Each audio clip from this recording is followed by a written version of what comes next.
Good evening. Good evening. Hope everyone is doing well this evening. This is Mr. Balanced, and you have joined Balanced Views, even though some of my people who have being on my other channel and been on this one do challenge and question how balanced I am, but I am balanced. I did have one caveat to um, my balanced perspective in that when it comes to Donald Trump, I'm a little bit challenged when it comes to being balanced. So I will admit that. I will admit that. It can be challenging when someone is so divisive, and it's hard for me to digest and understand in a country where we have so many people, so much denominations, so diverse, and where we have to live in this melting pot that we can have such a divisive person as Trump garnering such interest and actually was president and is pushing to be president again, and it may happen. I find that amazing, actually, that we're in that situation as a people and as a country. So you'll forgive me if when I talk about the former president for the US, um, I may not be as balanced as my name or my channel proposes to be. You should be able to understand that. Now, what's on the topic for tonight? Vice President Kamala Harris has picked her running mate, and that running mate is none other than Tim Walz. And um, I will say this: it's only in America. I'll say it only in America, people, whereby you can be an outsider one day, and the next day you are you're one step away if you win the election from the presidency. It's amazing how that works. I'm not sure that would happen in any other country where someone as a known and with a background of Tim Walsh would just rise to prominence to be the running mate of the VP. And if the Democrats do win the election, is one step away from being the president of the United States. You can't make that up, people. But it's a good thing, and it shows you what type of country we have, what it can be, and that each person has an opportunity to be successful. Now, there's a lot of perspective and theories as to why the Democratic nominee selected Tim Walz to be her her running mate. If you go back to the potential persons who were in the mix from the inception of this process, subsequent to her being endorsed by Biden, and then after that, the discussions about who would be a running mate, there were personnel who jumped to the front, right? The discussion's always been, does the VP matter when it comes to politics and win the presidency? So if you think about it, about a month ago, or even less than a month ago, um, when you think about the Republican convention prior to that, Trump, the assassination attempt on former President Trump's life, him being galvanized, him having the fight fists and showing that, you know what, and saying that he took a bullet for America. Good evening, Shushan. He took a bullet for America, and him showing fight that his supporters love, the momentum of the Republican convention. Prior to that, him selecting J.D. Vance as his VP from Ohio, Midwest area. There was so much excitement, and Biden's poor debate performance. The Republicans were as hot as one could be. In fact, there's what you call it, they're on fire, frankly. And Trump was playing the good guy, saying he's going to bring the country together, but that's not who he's about. And he reverted back to himself because we are who we are in life. And when you're 78 or whatever years old he is, you can't change, right? It's not going to happen. And the Democrats were in the doldrums. Disenchantment, likely voter number down significantly. And it looked like all was lost. And if you're a Democrat, you thought, oh, 4 more years of Trump. Do we truly deserve that?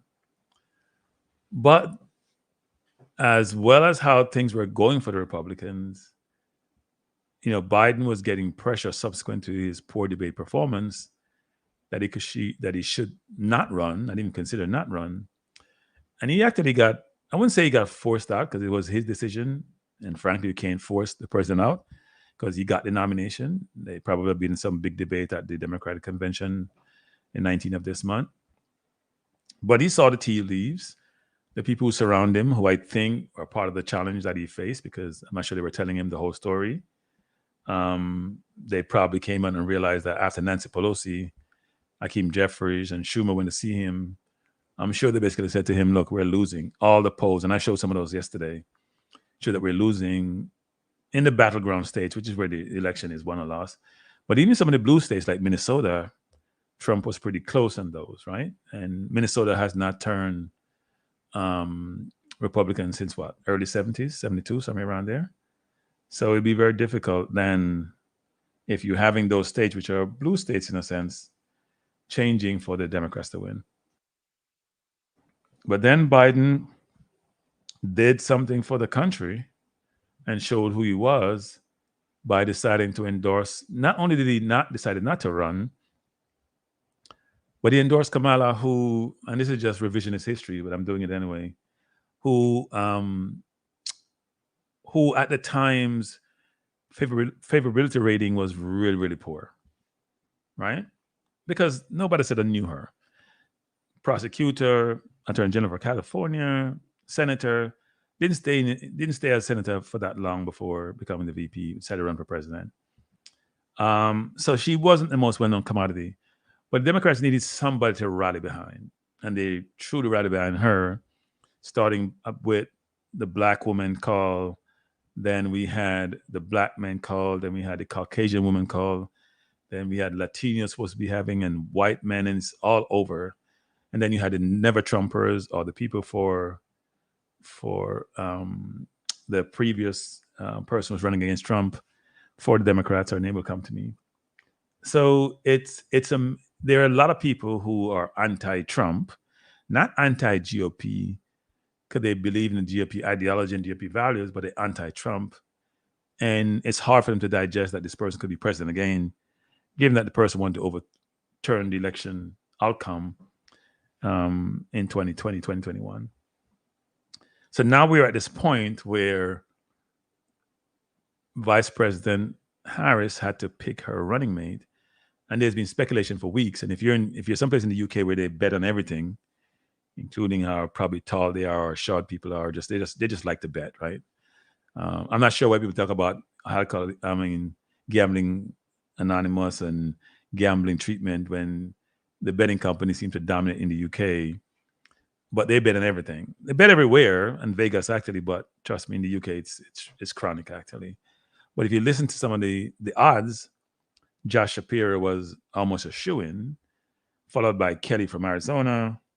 And then you probably had someone like Booth, the transportation secretary, who was being considered. Cooper from Colorado was being considered. Bashir from Illinois. There's a lot of people being considered. But the two were Kelly and Josh Shapiro. And come on lately was Tim Walz, right? When he made that weird, which is now party theme comment, that resonated with people, but he was late to the game. Bless up, Brian Burke. Thanks for joining. And Shu Shen, thanks for joining. Appreciate you being here. So it was really interesting, actually, to see the process that been undertaken. And we will never know, I don't think. And there's a lot of speculation, a lot of perspective being drawn. You listen to all the news media outlets, they'll give their view as to the rationale for selecting Tim Walz, implication for selecting him, giving he's a progressive, reason for not selecting Josh Shapiro. It was a two-person race, it seems to come down to. Shapiro supposedly would bring Pennsylvania, which is 19 electoral votes, and which people think is an imperative and must have. But he's also Jewish. And the reason why that's important is given what's happening in the Middle East. So again, Israel is affecting the the the process, which wouldn't expect, right? One probably wouldn't expect that, but they're affecting the process because, and I'll go into why that may be the case. So, if one was to think about where we are now in the process, um, Walz has been selected. Now, let's talk about Walz's background a little bit. And in fact, you know what I'll do? Maybe I'll play something which sort of talks to that, and then I'll come back and talk about it. Vice President Kamala Harris has picked Minnesota Governor Tim Walz to be her running mate, turning to a Midwestern governor, military veteran, and union supporter who helped enact an ambitious Democratic agenda for his state, including sweeping protections for abortion rights and generous aid to families. In choosing the 60-year-old Walz, Harris hopes to shore up her campaign standing across the upper Midwest, a critical region in presidential politics that. Now, let me just say this before we go further. I'm being a little bit facetious. But I'm going to tell you, they say he's 60. You think he looks 60? I don't know, people. I thought it was Trump age, but that's another story. Often serves as a buffer for Democrats seeking the White House. But the party remains haunted by Republican Donald Trump's wins in Michigan and Wisconsin in 2016. Walz, who grew up in the small town of West Point, Nebraska, was a social studies teacher, football coach, and union member before he got into politics. He won the first of 6 terms in Congress in 2006 from a mostly rural southern Minnesota district and used the office to champion veterans' issues. Walz served 24 years in the Army National Guard, rising to Command Sergeant Major, one of the highest enlisted ranks in the military. He ran for governor in 2018 on the theme of One Minnesota, defeating Hennepin County Commissioner Jeff Johnson by over 11 points. During that term, he governed through the COVID-19 pandemic and the protests that emerged in the wake of the murder of George Floyd. Republicans still criticize Walz for his response to the sometimes violent unrest that followed the murder of George Floyd by a Minneapolis police officer in 2020, which included the torching of a police station. But Walz won re-election in 2022 by nearly 8 points over his GOP challenger. Not only did Walz win, Democrats kept control of the House and flipped the Senate to win the trifecta of full control of both chambers and the governor's office for the first time in 8 years. Some of Walz and other Democrats' proudest accomplishments include protections for abortion rights and enacting protections for trans rights. The other major accomplishments included tax credits for families with children that were aimed at slashing childhood poverty, as well as universal free school breakfasts and lunches for all school kids, regardless of family income. Putting Walz on the ticket could help Democrats hold the state's 10 electoral votes and bolster the party more broadly. So, people, that sort of is a little bit about Walz's background, which is interesting. And, if you hear the Republicans speak, they will talk about that Kamala is a progressive and she's a liberal, and that's almost like a dirty word. They'll use the same thing for Walz, actually. And what's funny about all these people, if you really take a step back and think about it, because when we hear Kamala talks, when we hear Walz talk, we hear Trump and others talk, everybody always talking about this middle class. And I'm trying to figure out who is in that middle class. Where is the poor and the working class? But I think it's probably a bigger electorate than the middle class. But we always say the middle class is a nice term to use to get everybody comfortable, because everybody can say they're in the middle class, right? What's that income range? What's that net asset range? Always hard to define. But at the end of the day, it appears that people are catering to the so quote unquote middle class. The uniqueness about Walz is being selected is a number of things. One is I think he does satisfy what Kamala's ideology is and perspective it is. He's from the Midwest, born in Nebraska, was a school teacher, was in the military in the National Guard, spent 24 years there, wasn't enlisted, not an officer. That down to her grassroots element of him, as compared to Josh Shapiro, who was a lawyer, went to Washington, have to graduate from Rochester. If you do a compare and contrast, and it's a good contrast to Kamala. Kamala also was a lawyer, also was an attorney general like Shapiro, right? Got elected through that process. So in essence, Shapiro would almost mirror her career in a sense. They went a little bit different route. He went the governor route. She went the Senate route. More corporate, more Wall Street, more upper middle class, not just middle class or lower income class. Walz is much more of a pound the pavement type person. And he's also extremely charismatic. And he's the one who coined the phrase about being weird and calling the Republicans weird and that they're weird people, which has truly resonated with the electoral base. It has resonated quite a bit, um, not on the electoral base, it has resonated quite a bit with most people, actually. And when he points out what that weird entail, it lets you stop and think and pause, right? Which I think is important because the Republicans always like to use names and always like to denigrate people. They're brilliant at it, and Trump does that 24/7 in terms of belittling anyone, calling them all sort of names, and not too pretty names actually. Now, this is why he's attractive, people. Military hat, T-shirt. He can talk to given his background, but he grew up poor. His dad died early. They had to use his Social Security benefits to sort of make ends meet. It helps when you have that background and try to portray a certain image. Yeah, but he does look a lot older. So it isn't much else. Don't give them the power. Look, are they a threat to democracy? Yes. Are they going to take our rights away? Yes. Are they going to put people's lives in danger? Yes. Are they? Let me start this from the start. That's where they are. So it isn't much else. Don't give them the power. Look, are they a threat to democracy? Yes. Are they going to take our rights away? Yes. Are they going to put people's lives in danger? Yes. Are they going to endanger the planet by not dealing with climate change? Yes. They're going to do all that. But we're not afraid of weird people. We're a little bit creeped out, but we're not afraid. These guys.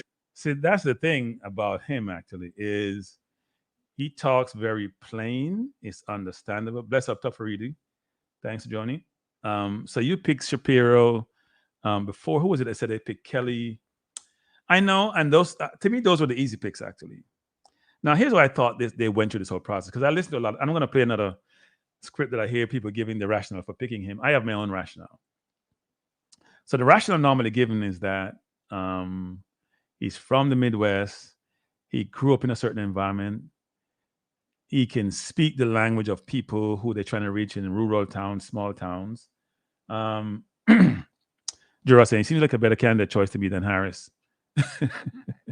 That's an interesting observation. You don't like Harris, do you? Don't you think? No, I don't think it's a better choice than Harris. I think it's a good choice. First of all, it had to be a Caucasian male that they select. It had to be. Trust me, it had to be for various reasons, but it had to be to balance it out, right? You have a woman of color, and you have to pick a running mate. It has to be somebody who can balance because they want a senior person who's both stately but also down to earth, who's charismatic, who's not afraid to get dirty when it gets dirty. He has a lot of attributes which are very compelling and appealing, while Josh Shapiro just seemed like the more it's like an AI configured person in that role, right? Have all the pedigree and the background you'd expect. Given his background, his dad was a medical person in the Navy. He went to nice schools. He moved to Pennsylvania early. He went to law school. He went to Rochester. He went to Washington. He worked for certain persons in politics. His is the sort of very and people are saying, even Fetterman from Pennsylvania saying he's not the person that she should pick because he's only about himself. He's very ambitious and it's about him. And she needs somebody who's going to be almost like a grandfather beside her, helping her, guiding her, but not trying to take her job. And I think that's an imperative and important that your VP know that they're the VP. They're not trying to be president. And I think that there were a lot of people who thought that Shapiro was trying to be president and would undermine her, not necessarily being in her corner, and play the role that VP played, which is be seen but not heard. Also, it's a balance against JD Vance and not only a balance against him. Think about it. He's young, is someone who's 60, young enough, but older. Your grandfather against a very young whippersnapper, the couchman, as they call him. Somebody who can also talk to those Midwest people like J.D. Vance supposedly could, because Trump has stole the version of J.D. Vance background, difficult upbringing, went to Yale, all that. This is an individual who had more adversity in his life, overcome them, but also the ideological component of it, which is he's a progressive. Hear him talking about him legalizing marijuana in Minnesota, free school lunches, his work with people of different sexuality. There is a wholeness to him and a compassionate component of him, which is resonating with people. And also the progressive wing of the party wanted him because he's progressive.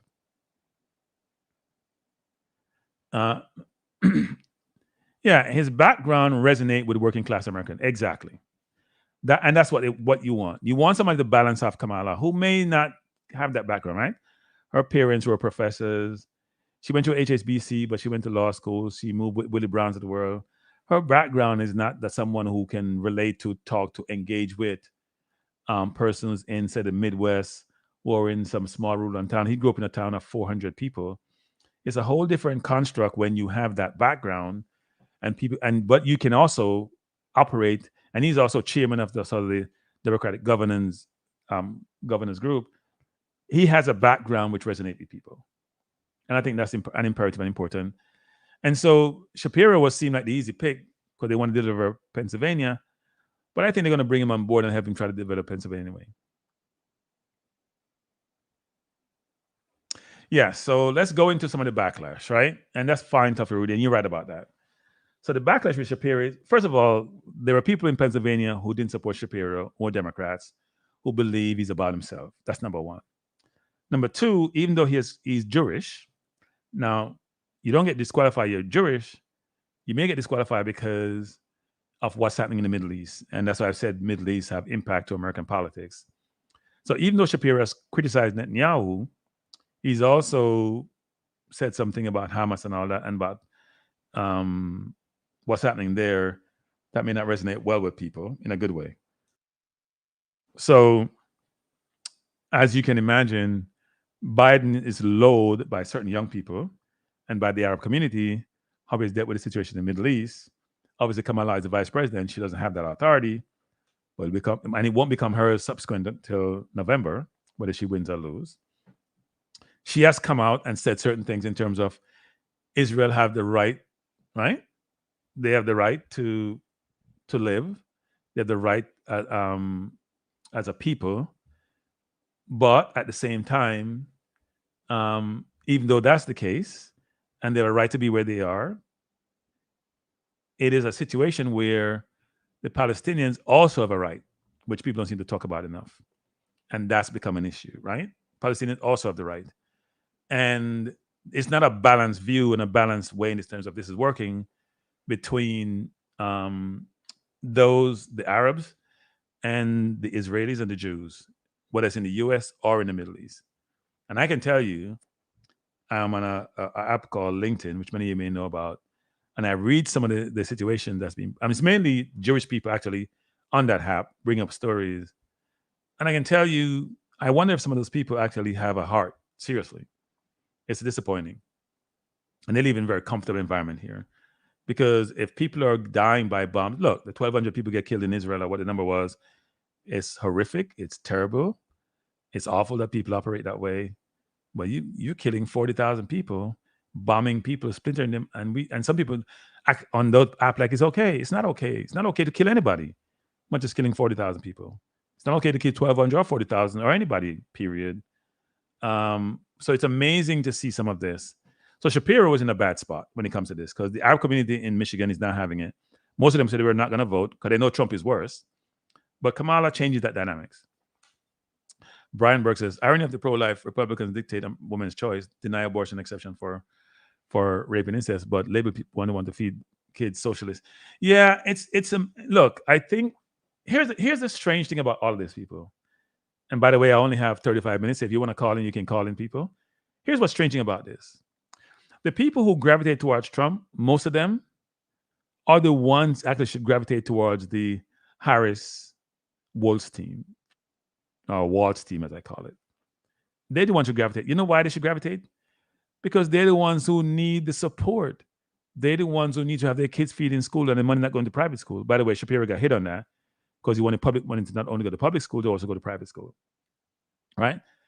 They're the ones who probably should gravitate to the Democratic Party. And Trump has convinced these poor people that he's for them because he's using racism as the key method and reason as to why they support him. Right? And we have some backs, a number of them actually, especially black men who support Trump because they're looking at their wallet and say he's going to give me more money, he's going to give me employment. I'm just saying we need to have the debate. We really need to have the debate because it doesn't make sense to me. We really need to have the debate. Tough to say, by not picking Shapiro to some extent. Yes, they have not only avoid debates about a number of things. Now, the Republican would have actually beat Shapiro about some things that's happening. He's a 63% approval rating in Pennsylvania, so he's doing really well. I think Walz has about a 50-something% approval rating in Minnesota, but it's more of a blue state. But they needed someone who can speak to all of America, especially to the Midwest, actually. Now, they're not going to win certain of those Midwest states, but they needed somebody to be able to speak to those individuals, and that wasn't Shapiro. He's sort of more Wall Street type. He's not the one that can talk to people in the grassroots. The Republicans have started to go after him, saying Trump says he's going to be the worst ever VP. But when he has anything good to say about anybody except himself, right? He will just go after anybody and say the worst things. And I think what they need to draw a parallel between someone who's been convicted in the courts, both civil and criminal, for doing illegal things or things that are wrong. Someone who's a history in his background. They need to do the parallel between Kamala's background, Walz's background, J.D. Vance's background, and Trump's background. Now, people are going to say, well, they've done it already. Yes, but you only need to convince 10% of the votes because that's all that matters. All the blue states and red states have been taken already. It's about the swing states. I've said this numerous times about Arizona, Nevada, North Carolina now in play, Georgia, Wisconsin, Pennsylvania, and Michigan. That's what's important. That's who you're talking to. You get the Hispanic votes, you get the black votes, you get those moderate Caucasians, you get the no Trumpers, you get individuals who are undecided, you get the independents and the moderates, and you got the election. You got to win those votes, 10% of the population. The rest of us have decided who we're voting for. We don't really care. Will some people along the tickets in terms of congressmen and the Senate? Because the Senate is up to people. They're also trying to win the Senate, by the way. It's not just about the national president and vice president role. It's also about the Senate and the House. If you only control the executive branch and you don't control, we can't. The Supreme Court is gone already, right? So all you have left is the two houses of government and the executive branch. And if you don't control those two, you can't get anything done. It's going to be 4 years like Obama's last 6 years. And be 4 years of pain for Kamala, especially for Kamala. So, and they also need to get the young vote, because young people are very perturbed by what's happening in the Middle East. So I'm sure they can't, and young people love the fact about Walz being very focused on climate change, focused on abortion rights, focused on healthcare. He's focused on those things which most Americans, which most industrialized country people take for granted. Canada is free healthcare. England is free healthcare. In a lot of those countries, what we find difficult, what we find that you go to the doctor here in the US and you don't have any health insurance. And even when you have health insurance, your deductible, it's probably expensive. It's $3,000, it's $5,000, it's $7,000. And even when you pay that, you still got to pay about 20% of the amount of the bill it is. And if you have significant health issues, it's a problem. So it's amazing to me to see some of those individuals or at Trump rallies believe that a billionaire is going to save them when the billionaire don't really care about them. He only care about himself. Yeah, young voters are an imperative. Those people who 4 years ago couldn't vote and can vote now will remember what something that Trump does. Toby said Florida is gone. Hispanic in Miami, the voters in 1 to 4 cardinal Trump. Yeah, I'm amazed about this Hispanic in Florida. And a lot of them, those Hispanic, by the way, migrated here, which is amazing actually. A lot of them migrated to the US, and yet they're big Trumpers who want nobody to come in except those who can go to Yale and go to Ivy League schools. That I find very interesting, actually. and nonsensical. Doesn't make any sense. So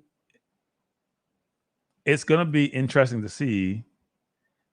And by the way, people, the consensus is, I never call it consensus, but the consensus appear to be that VP don't make a material difference to an election. In fact, some people, they make no difference to an election as to how people vote, right?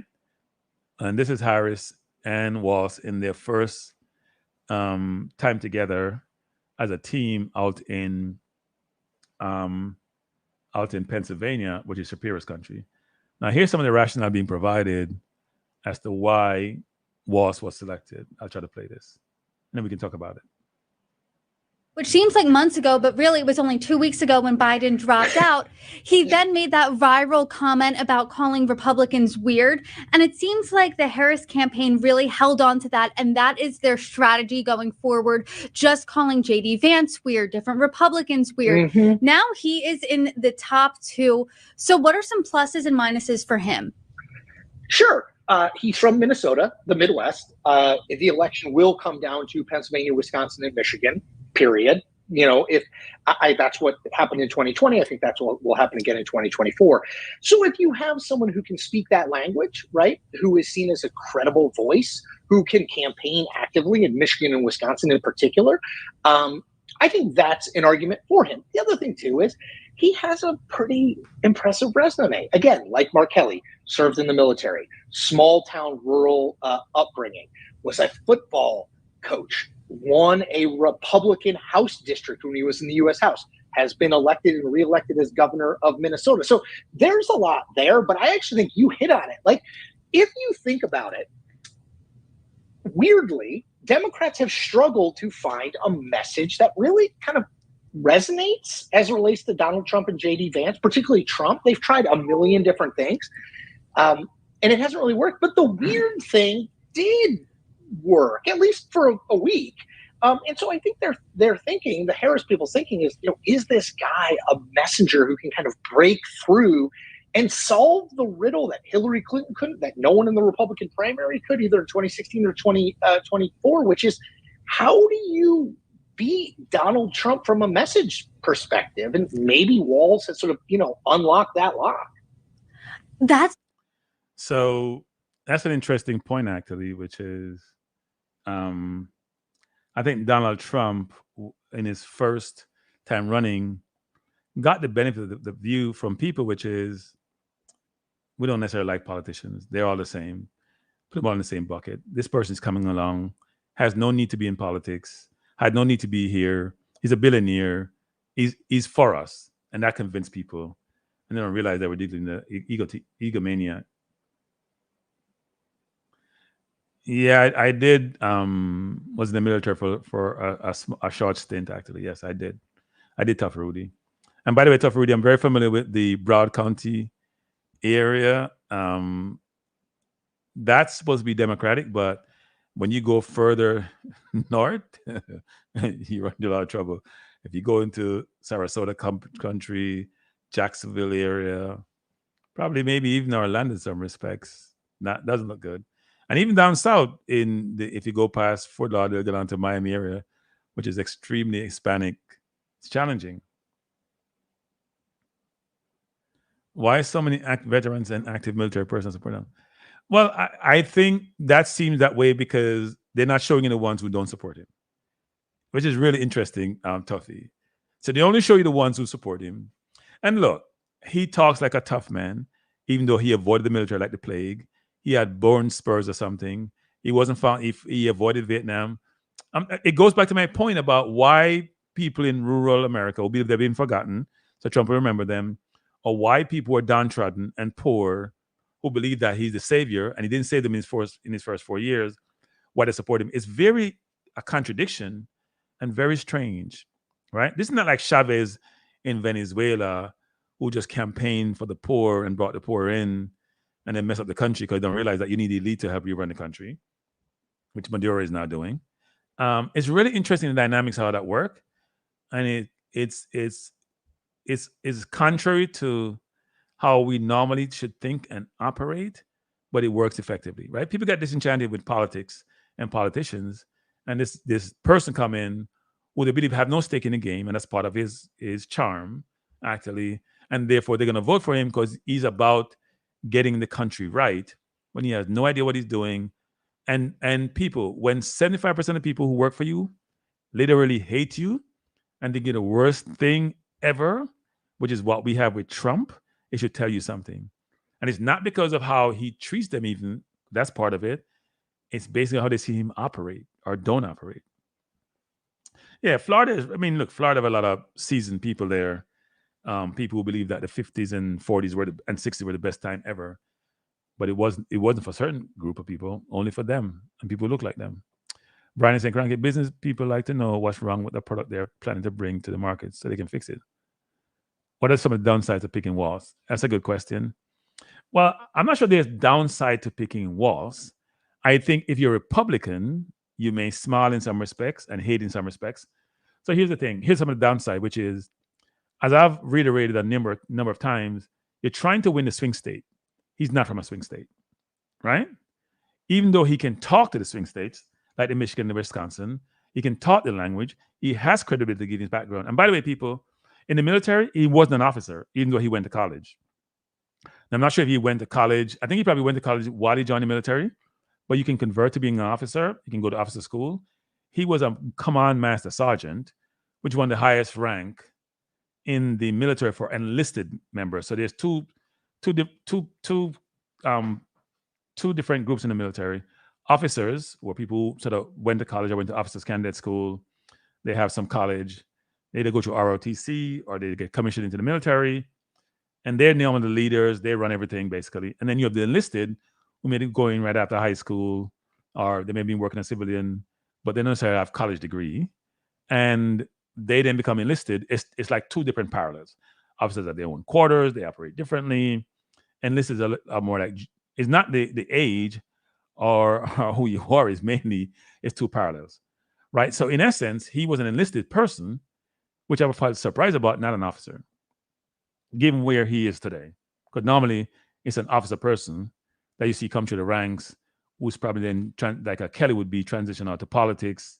Kelly was in the Navy, transition to politics or into some governmental services. So that's really interesting. Walz's detriment, look, he's a progressive. And Republicans like to be progressive.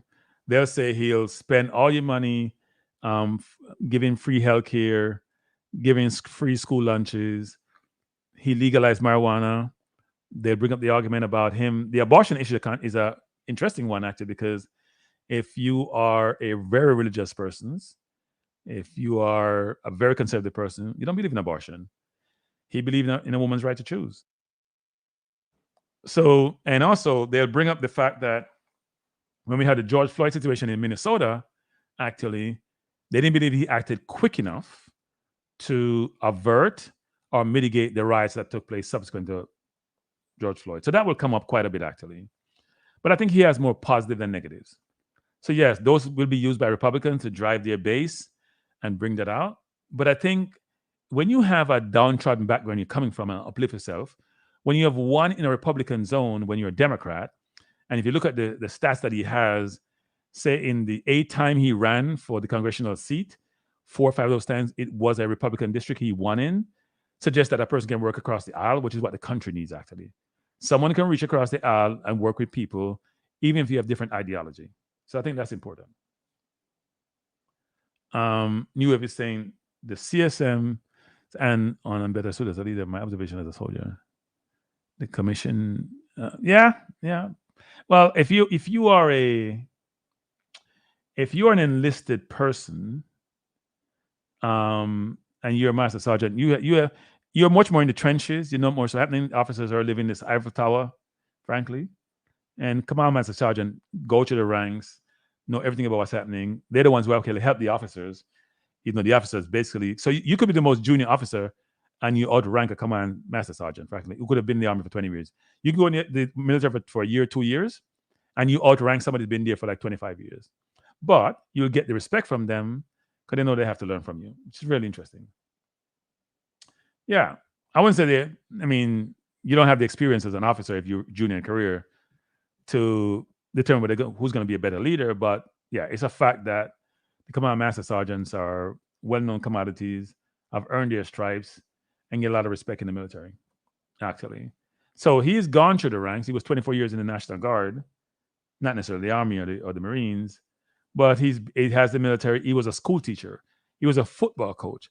If you want the optimum resume of somebody who's gone through all the different iterations of what it is to be the quote unquote perfect person to be in the situation, he ticks a lot of boxes, right? Especially if you're focused on middle class, working class, people who are destitute. He ticks all those boxes. If you're trying to win the Midwest, which they're trying to do, he can talk to people in Pennsylvania, in Michigan, in Wisconsin, in Arizona. He can in Georgia. He can talk to all those individuals because he knows their story, because it's his story. Shapiro didn't have that, and Shapiro has the baggage of the Middle East. Kelly's a different story. I don't think Kelly was ever, to me, a obvious choice. Good background, Navy, NASA, all of that. Wife got hurt, as you know, been in Senate since 2020. But I don't think he was ever, and his state only has about, I should say only has, they have about, 11 electoral votes. So he was viable, but he wasn't Shapiro. And Walz came from nowhere. I have to believe that because sometimes you could be the front runner just based on your public profile, but when you get interviewed, how do you come across an interview? What questions were asked of them interviewed? How did they resonate? Did she feel that the person was warm? You're going to be traveling with this person for 90 days, people. You're going to be almost living, breathing person for 90 days. You have to like the person, want to be around them. Trust me. And that person has to satisfy has to relate to your ideology, and also can be effective in executing the role of a vice president. Yeah, I'm not sure if it's. I think he fits middle class, he fits working class, he fits poor. He doesn't fit rich, which is good. The rich people are anti-rich a lot. Bless up before the game, or I should say during the game or after the game. I think it's after the game now, because it's 9:42. But no, I do think that Walz fit the bill. And the question is, can he? You saw my thumbnail. Can he waltz her to the White House, even though it says that the vice president doesn't have a material effect on the presidential race? But I think he will not hurt her. Even though Republican would try to make it that he hurts her, given some of his progressive ideology and things that he has done in Minnesota, which are progressive in nature. The one thing also that is focused on is, there was something I read today which talks about him saying Minnesota was the third happiest state in the country. I don't know what the first two are. And Paul Ryan, who was a Republican in the House, one of those people who's not really a Trump fan, when he resigned from the House, was a friend of his and was talking about that, right? How happy he was that Minnesota was supposedly one of the third happiest state in the country, even though if you have been to Minnesota in winter, I'm not sure how that's the case, people. Maybe those people acclimate to cold, because in the middle of winter in Minnesota, it's not fun. It is brutal. And but I think he gives off a certain vibe, right? He's the one who coined the phrase "weird," which has resonated with people. But I think if you listen to him today, because I listened to some of his speech in his first engagement with Kamala in Pennsylvania, he's really a straight shooter, and people love straight shooters. DC saying Walz seems to be a smart pick because he seems to have a reputation for progressivism, or FISM, you're saying, for being progressive and consensus building. Yes, consensus building, yes. And here's what I find amazing, people. Republicans have done a brilliant job of making progressive a bad word. It's amazing how that works. Something going to help the people who need the most help, majority of the population, they make it seem to be a bad thing. So rich people have been very good of convincing you of what's good for you, which is you should not get universal health care. You should not get, in school, get vouchers or get free meals. You should not be able to get a decent wage and minimum wage being raised. It's amazing how that works because they want to keep all the money, and it's all about them. And they have convinced a large segment of the population that the only thing that matters is your taxes and how much tax you pay. And they're all conservative. You should, as a woman, you should have the right to choose. Now, I know this is a very difficult topic. I know a lot of people are conflicted when it comes to this, and we all are in some respects. But if it's your body, nobody should tell you what to do with your body. I'm sorry, that cannot be okay. So they are now telling you what to do with your own body, and even some of those people. I saw one of the individuals, African American, running for governorship in North Carolina, and he was one of those beating that drum. And found out 30 years ago he had his wife or his girlfriend then have an abortion. It's amazing how when those things work for us, how we sort of change our tune, but when it doesn't, it's a problem, right? So I don't understand that logic. I don't understand that theory and that perspective. It doesn't make sense to me that you want to tell somebody what to do with their body. They can't tell you what to do with yours. So that's not okay to me. So yes, him being progressive, which is now deemed to be a dirty word, and the Republicans have been beating the drum on this. People need to wake up. No, he came on the scene late. I mean, he was an outsider. If you were to do the odds, I think the odds at one point was probably about 67% Josh Shapiro, Kelly probably in the 15, 20s. They have the transportation secretary, Cooper, and others in that mix. He probably was about 5% at one point. But as I said before, people, there's nothing like you having people's resume in front of you, and everybody's an impressive resume, some more than others, and you actually do the interview, and you walk away saying, "Oh no, this person had the bottom of the cover." The person that may not have the best resume, you realize is the best person for the job by far, even though the other resumes seem so stellar. Because you can put anything in your resume that you have done. The question is, did you do it? Did you execute it? Did you leverage others? Are you a we person or are you a me person? I think one of the things I heard about Josh Shapiro was he's a me person. Ambitious, it's about him. It's not about the collective. And he had some pushback from progressive. And that pushback from the senator was Fetterman in Pennsylvania, who weren't supporting him because they worked together. And so he had, and the Middle East thing didn't help him. There's a lot of different things which didn't help him. He was helped by his approval rating. He was helped in a swing state, but wasn't enough to get him over the line. And look, I think a lot, and Walz actually, look, people, it's not only what he says in her, it's how he looks. He looks like her grandfather, even though they're 1 year apart.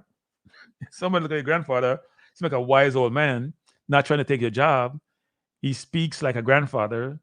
He's the person you want to go to when you have a problem, you want to engage with. He can speak your language when you're poor or you're middle class or you're working class. He just seemed to fit the bill. And I thought about him a while ago. I thought they were going to pick Shapiro. I thought it was going to be, you know what? I want Pennsylvania. People say vice president can't get me a state, but you know what? He may be able to do so. And frankly, when you think about it, it just seemed like the right pick. And I think it's resonating now with people. I think people are digesting the pick, understanding the pick, thinking about the person, their accomplishment, what they have done. He's not corporate because a lot of people are anti-corporate in some way. He doesn't come across as corporate. He comes across like my neighbor next door. My neighbor next door who's smart. My neighbor next door who's conscientious. My neighbor next door is empathetic. My neighbor next door, oh, you know what? I want to be around. Charismatic, charming. He seems to fit the bill. Yeah, he's popular with a lot of people, a lot of different places. And even people in the house he worked with or in Minnesota. He allowed, in Minnesota, actually, he was able to work to have them now have all three bodies, you know, the Senate there, along with the executive branch. All those three levels of government in Minnesota are under Democratic control.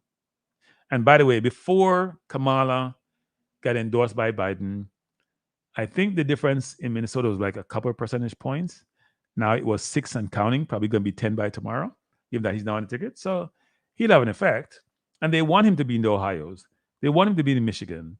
They want him to be in Pennsylvania, right? They want him to be in those states where, even Ohio, people said, you know, you'll never win Ohio. You never know people, the way people are feeling. So these saying from AOC and Bernie Sanders to Pelosi to Biden, even Joe Manchin. What do you mean by that, DC? Yeah, we know AOC and Bernie are real liberal. Elizabeth Warren is the one who get a lot of flack when it comes to that. Joe Manchin is, I have no idea what Joe Manchin is. I think Joe Manchin is a Republican clothed as a Democrat, frankly. I think he's a Republican. He eventually became an independent, didn't he? Yeah. And you got to have somebody who look like the majority. And by the way, he'll resonate with baby boomers. He resonate with every demographics. You go through all demographics, whether it's age, whether it's race, whether it's sexuality. He resonate with all groups. You can't, whether it's Arabs, maybe even with, I'd assume that he resonate with Jews. He resonate across the board. So I'm sure, here's how you normally do this, people. You go through the list and you think about all the things that are important to you. I'd assume that's what Kamala does. Important for your electorate, important to win, important to you as a person. You're going through all of these. So normally you think about it, you go through all of these. How's the person rating them? You're going to have a scorecard. How do they rate for each of these? And I'm sure he scored well in a lot of those. And he was out quite a bit from early. I'm not sure when he even started, he was contemplating being in this seat. He was just being a Democratic governor and out there speaking. And the more he speaks, the more it resonated with the electorate. And the more he become prominent. And that's why I think he's in the position he's in. Nah, he was never a Democrat. He just wanted to run in a state where he couldn't win running as a Republican in West Virginia. If you drove to West Virginia, you know you can't win as a quote unquote. He couldn't win as a Democrat. But if you extol if your ideology is Republican, but just label yourself a Democrat, then yes, right? If you're believing everything that's anti-democratic, but you say you're a Democrat, then yeah. And he actually didn't vote for a lot of Democratic policies when he was in the Senate. He just needed to go. He needed to go. Superfly is saying Harris' pick is considered as wholesome because he appeals to the everyday working person. Plus, he's a pit bull who can go toe-to-toe with J.D. Vance. I don't think J.D. Vance, I think it's more go-to-toe with Trump. People think it's just J.D. Vance against vice president against vice president. I don't think so. He's the one who's been calling out the Republicans, period, not just J.D. Vance. I think J.D. Vance is a baby compared to Trump and what he will provide against Trump. He's going to be going to Trump. He's not going to be J.D. Vance. He's going to be more Trump. J.D. Vance is not effective. He's not. Trump picks him because, you know what? He won't overshadow him any way, shape, or form, except maybe academically, which is not important to his base. I don't see how, frankly, he doesn't go after Trump and go hard after Trump. He's the one start calling the Republicans weird and Trump weird. And he gave example of Trump, talking about Hannibal Lecter and all of that. So he's not only saying you're weird, he's saying here's why you're weird. And that's resonating with people. Now people may say, well, that's why he got to the position he is. No, there's much more to him. Go look at his record than him saying, using a word that's a catchphrase that caught on. Right? There is much more to this than that. So look, I do believe, all being equal, that when I think about it deductively, I think it's a good pick. I think the pick would resonate with the American people. I listened to his speech tonight. He's very complimentary of his running mate, even though, and he's not a threat to her. I think he is having the same ideology that she does. I think he ticked all the boxes, not only ticked them, but ticked them really, really well. And I think that's very important in this election. Look, there are going to be some challenges there. Don't get me wrong. It's not going to be easy to beat Trump. Because Trump was so far ahead of Biden, it's hard to just change all of that overnight. And they're in a huge momentum, and that momentum will culminate. Well, I won't say, hope it doesn't culminate, but that crescendo will take place at Democratic Convention because these two seem like a marriage made in heaven. They're only a year apart. They're very similar in ideology. May not be similar in terms of background and how they grew up, but they balance off each other really, really well. That's not what Trump and J.D. Vance has. And yes, their chemistry, it appears to be brilliant. Ted Dexter, yes. Because he's just your grandfather who you love to talk to, who you love to engage. Your wise old grandfather, even though he's not as old as he looks, because I thought he was 70. I was saying, why is she picking a 70-year-old to even consider a 70-year-old and then look up his age and say he's 60 years old? I'm still struggling with that, I must admit, actually. Now, he talks strong. He's vibrant. He's not like Biden, obviously, but Biden is 20 years older. But I didn't realize he was just 60. So maybe he was very stressful growing up. I don't know what that is, but I think he's a good pick. He's a good match for her. Well, I think Trump doesn't believe the vice president having to do with it matters, actually. He thinks it's about him. You gotta understand Trump's mindset, I don't think he cares about J.D. Vance and whether J.D. Vance opened his mouth or not. Now, J.D. Vance it's gonna be interesting to see the debate between J.D. Vance and Walz, and between Harris and Trump. In fact, the Trump-Harris debate should be really interesting. Now, the one thing people are complaining about Harris is that she hasn't sat down for an interview. Because they think she doesn't do well in interviews, right? Which is interesting. But the fact of the matter, if you don't do well in interviews, don't do any. You don't have to. Don't do too many. Do the debates. They're pre-prepared questions. You're going to do a lot of your homework, a lot of studying, a lot of mock debating, which she's good at. Interviews can be more challenging. They're going to be asking you about the border. They're going to ask you about a lot of different things. The Middle East.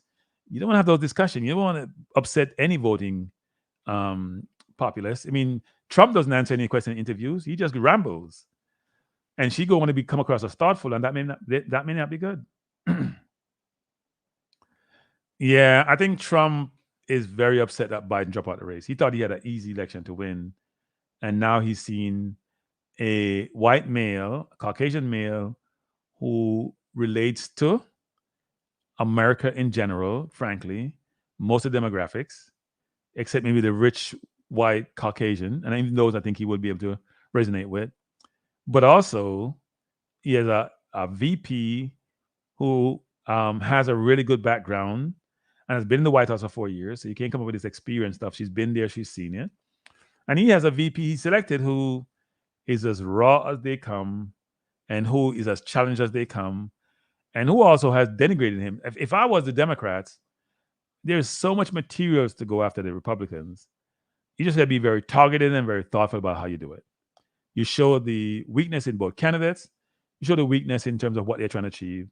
You pull out all the key aspects of Project 2025, and you go out there and make your case for the American people. Now, you're only trying to make a case for 10% of the population because the rest are made a man up already, and that's going to change no matter what happens. The fact that 70 million people voted for Trump in the last election tells you a lot about the country and people and how they think. There's nothing can convince me. If Trump was a Democrat and he was the way he was, I wouldn't vote for him. I prefer not to vote, but I wouldn't vote for him. Because nobody who doesn't have a moral compass should be your leader of your country. Like, why would you do that? But some people will sacrifice anything for what they're trying to achieve individually. A lot of people are looking at their pocketbook and say it's best for the economy. They need to come and explain to me what does that mean, because I don't get it. I don't get it, actually. He wants to cut Social Security. Well, there are a lot of baby boomers out there, millions of them, who want to have the Social Security that they think they save for and the government save for them for. Now they don't want them to have it. They want to either increase the age or cut it, which is interesting, right? They're not into any progressive type. They want to keep the gun situation the way it is. No gun controls. And by the way, he's probably going to get beat on that in some respects, but he also tells you he have a gun, but he's a responsible gun owner and he wants responsible gun laws. So that's the other thing that he has passed in Minnesota, which I'm sure they'll push on, especially for the red states, but who cares about some of the red states? You're not going to win them anyway, so who cares? Trying to get reasonable people, middle of the road people. Where were you, DC? Said, during my travel last week, I saw an RFK Jr. sign. Yeah, he has about, I showed the stats last, maybe I'll show the stats again, actually, of the latest poll that we saw for that. He does have some support, not enough to get him any meaningful thought, actually, but he does have some support. So this is the breakout, DC. Yeah, in Connecticut. This is a breakout, right? So he has about 6% of the electorate, so they'd vote for him. It's one of the more recent polls, plus or minus about 4% is the error rate, so it's about even between Kamala and Trump.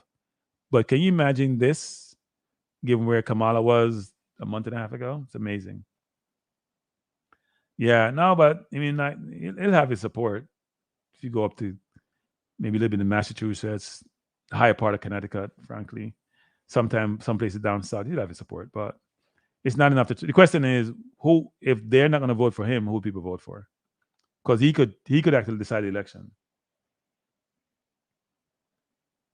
So Brian is saying, that's my issue. I'm an independent, but my Republican friends love Trump and cannot explain what he has done for them. Yeah, I find that amazing, actually. It's almost like they watch a lot of Fox News. Rupert Murdoch convinced them to put blinders on. It's amazing, especially people who are diverse. And they say they love Trump and it's all about Trump. And you ask them, what has Trump done for them? What is Trump redeeming qualities? And they can't tell you. But they're Trumpsters. They're about this, make America great again. And for some of those diverse people, America was never great for them. If you're black in the 50s and 60s and 70s, and even early 80s, was it really great for you? What are you talking about? What do you want to make great again? You want to bring back things which people didn't really care about you and what we had previously? It's amazing. And if you're saying you want to make it great again, are you saying it's not great now? Is that what Trump is saying? America is not great today. If you're saying not great today, why is it not great? Why is it not great? So it's really interesting, people, actually. We're out of time. No one called in. It's interesting. And people, I don't mind. People, if you call in, we can have a conversation sometime, people. So we'll do this again tomorrow. By the way, tomorrow, I'm having... the topic tomorrow is going to be about immigration. All right. So I have done mainly what I call the hot news, which is about Kamala and Trump for the number of days. I did say this channel is about everything except sport, and I'm going to stick to that. I'm going to talk about immigration tomorrow. So it's sort of thinking about it from this perspective. Examine the immigration policies proposed by both sides of the aisle and the potential impact on the economy, security, and the lives of immigrants. But I know how these conversations always digress into something else a lot of times. But also think about it, which is, what do you have to do if you want to immigrate to the U.S. or you're in the U.S. And you may not be straight? What is it that you need to do, right? So we'll have some of those conversations. But hope you can join me tomorrow. It should be a good conversation, talking about something different from Kamala, Walz, Trump, J.D. Vance, GOP, Democrats. And my hope is to continue to expand the discussion, expand the topic base, and have dialogue. So if you think there's a topic that you want me to talk about, which you find things interesting and would resonate with the audience, then definitely bring it up and I'll consider it. And if I can get someone to come on who probably have more expertise than I do, I'll also do so. Before the game is saying some people would have an issue with Tim Walz heading up the George Floyd case. Would this be an issue with Republicans will attack? Yes, I said that earlier, which is the issue for them is about how slow he was to bring in the authorities, which is the National Guard or more police, to handle some of the riots that occurred. But you either way you go on this, if you got too heavy-handed, it'd be a big issue. If you didn't need to be heavy-handed enough, it's going to be a big issue. So, but look, he's one of those people he's talking to, so he'd be able to make the case as to why he acted the way he did. Right? But no, they'll bring that up. That's one of the things that's been jump out there already, actually. And, you know, Trump would say he support the police, but when you bring up what happened at the Capitol, he'd make excuses and said, well, nobody died, but people died subsequent to that. People got hurt. He's going to pardon all the rioters. And someone said, well, I think at the NABJ conference, National Association for Black Journalists, he was asked that question. You say you're going to pardon all these people, but didn't they break the law? Didn't police? You say you're going to pardon police if they do something supposedly accidentally? Well, didn't police get hurt there? Weren't they doing things contrary to the law? So but those things need to be brought up with Trump. He has to be called out and things that he say, and he's not being called out enough. And if he does, people, a lot of people don't care. The fake Shannon Sharp says, what about the position gun control? No, he tells you he has a gun and he shoots well. He has said that. What he's also said is that you need good gun control, right? You got to have reasonable gun control. You can't just willy-nilly have people just go buy a gun. I was in Georgia in March and I see all these people walking around with guns. I was at a party. Man, that gun in their waist. I was like, am I in the Wild West? Like, where am I? You know, in New York, if you do that and police sees you, you go to jail. In Georgia, some of these people, they don't leave home without their gun. Almost as if it's like their wallet or their car keys. I am not into that. I'm sorry. Not everybody responds when it comes to guns. So in essence, you gotta have laws. You gotta have background check. And why do you think we have so many people who have these mass shootings, never have background check? They always have a certain profile, which seem to be very, very similar. You gotta have responsible gun laws, and that's what he's proposing. And frankly, if you go to most Western countries, most Western countries, even most countries in general, even the ones like Jamaica who have ridiculous situation with guns, they have gun laws. And Jamaica have some of the most prohibitive gun laws, except they can't close the borders and prevent the guns from coming in, right? So I don't think the gun law is going to kill him because he says he's a gun toter, a gun holder. He just wants responsible gun laws. So anyway, people, it's past my allotted time of 1 hour. I'm trying to stay on time with this. I appreciate you being here. Hit the like button before you go so more people can watch the channel. If you have if you before the game say you cannot wait on the debate, yeah, I think we all want to, it would be epic. But I think you need a very strong moderator. Our moderators. We have these weak moderators who allow Trump just to say anything, get away with anything, don't answer any question, and they don't pin him down. You need somebody who's going to pin him down. Maybe what they should do is get a Fox person to interview Kamala in the debate, we call it interview, to ask a question, and a person who's on the other side, so he calls them the left media, ask him questions, and they agree to this. You gotta have to answer the question. You can't go off on a tangent, right? You can't go off on a tangent. Yeah, I'm not surprised, Brian. Yeah, a lot of my Trump supporters, but they have no reason why they're Trump supporters, as was said earlier. They're Trump supporters without any rationale. Because a lot of people are just fed up with politics and fed up with politicians. They think when they go to Washington, they forget about their constituent. But you can't go select somebody who is just, I'm not sure what to call him, actually. He's just something to be your leader when he doesn't even know how to lead. He just knows how to be rude, denigrate people, belittle them, treat them like, you know what, like they're his employees.